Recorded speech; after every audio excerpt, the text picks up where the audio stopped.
I think it begins now. I just want to say thank you to everybody who's pushed me to this point in my life. Thank you, everybody who has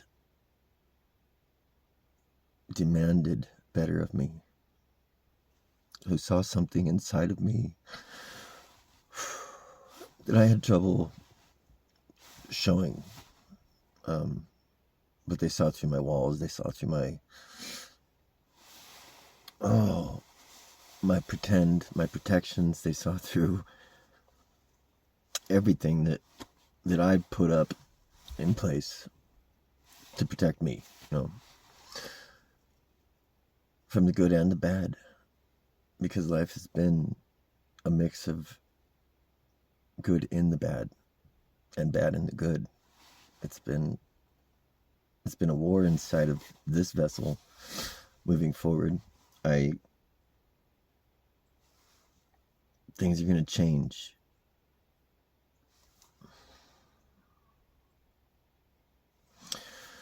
There's self-love and a pyramid.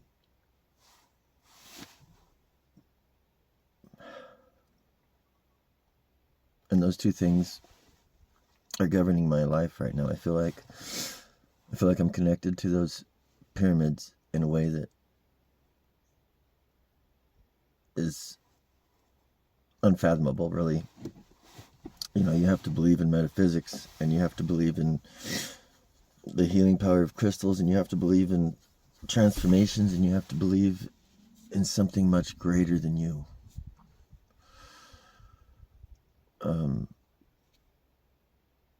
you have to believe in love. You have to believe that love exists. You have to believe it in your heart. You have to know it. You have to understand it. You have to feel it. You have to attract it. And you do that by embodying it. You do that by loving you, yourself, Gaia. Cadence, my puppy, has been my guardian angel on this transformation so far. It's weird. I talk about transformation, but it's been more of a realization.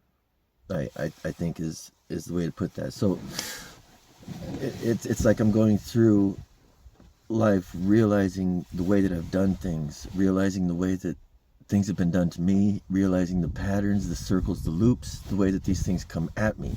I've been seeing the energy of the loop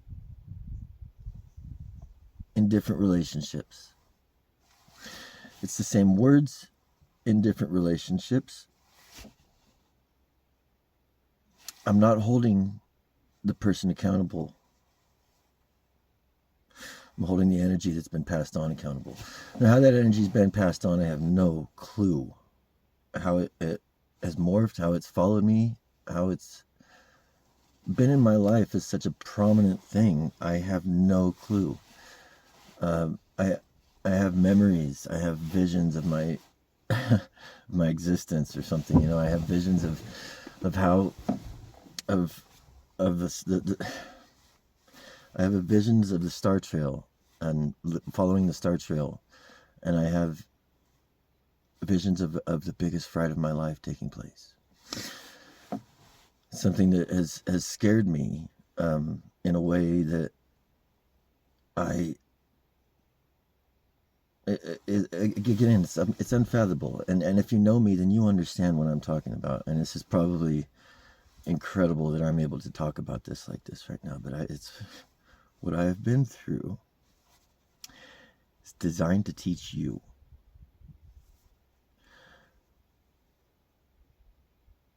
And I intend wholeheartedly, with all hearts in me, to begin to explain something that is unexplainable. If you don't know me, you could probably sense my seriousness and my intent to do so.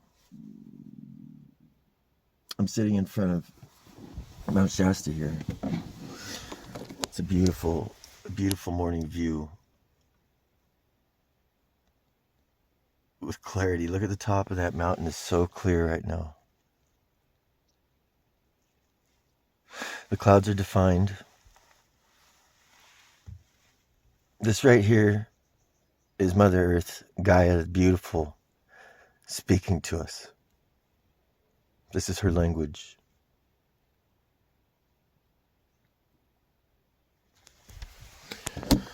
There's things hidden in that language, and it's symbolic and large. It's symbolic and large.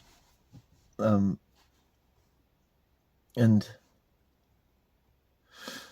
it's almost as if the world has become a tarot deck, you know, and it's something, when I say realization, it's something that I've been doing my whole life. It's things I've been doing my whole life, but there's been a block of understanding. I haven't had an understanding of what the heck I'm doing, and it's driven me to some depths, like some deep, dark depths. It's driven me to some high light, vibrational existences. I've gone from those depths of prison to the heights of Hollywood in months when I decided I was going to. That is power beyond belief. Because what you put into somebody else is the belief in yourself. When you believe in yourself and you talk to another person, you're giving them that belief. You're showing them, every word that you use is important because you're showing them what you've learned. Your lessons in life come out in the verbiage that you press forward. In that sense, those words carry power and meaning. The world interacts with our thoughts, with our meanings, with our intentions, especially with our words, because that's the one that's the sense that we use. We quit using these other things because we rely on this speech. Well, if you come out into nature and you sit in front of Gaia over here, you begin to learn some stuff again, you know, or realize or reawaken to a self that you've lost, but never lost. I think the biggest deception we were ever told in life. I could go on for hours, but I'm going to try and keep this one short too, because this is all an introduction to, you know, excuse me while I express myself.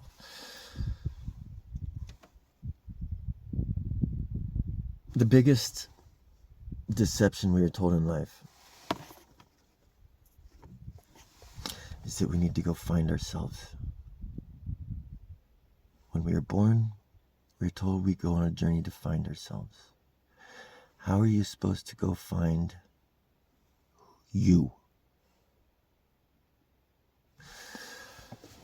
I've been looking for myself at the top of every mountain in this goddamn western, excuse my language. I've been looking for myself at the top of every mountain. If I'm experimenting, I'm getting as high as possible. I'm pushing the brink. If I'm working with music, I'm pushing the peak to the absolute most before clipping. If I'm working with photography and light, I'm pushing the light peaks to the absolute most before clipping and blowing out. If I'm climbing and taking photos, I find myself climbing to the highest peaks I can find. And when I get there, I take the picture, I write the song, I draw the image, and I give it to the world.